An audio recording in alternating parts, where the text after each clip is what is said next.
Proper adjustment of your seat height, angle, and position are important in order to avoid injury and improve your cycling efficiency. Adjust your seat height by loosening the pinch bolt where the seat post slides into the frame. Twist the seat to raise or lower the post as needed, and then tighten the bolt.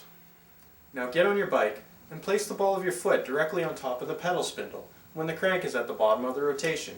Your leg should be just slightly bent. If your leg is too bent, you will need to raise the seat post. And if your leg is too straight, you should lower the post. Another way to check this is to place the heel of your foot over the pedal spindle. Your leg should be exactly straight in this position. Seat angle and front to back position are adjusted by loosening the seat clamp under the seat. These often have a lot of parts, so be sure to only loosen the clamp enough to move the seat around. Your seat angle should be horizontal, but you may want to play with the adjustment. Women often like to have the nose pointing just slightly downward, while men often feel more comfortable with the nose pointing slightly up. You'll notice that the seat has two rails that the clamp tightens onto. This allows the seat to slide forward and backward, which adjusts your body's distance in relation to the bottom bracket. For proper positioning, place the ball of your foot on the pedal spindle with the crank arm pointing directly forward.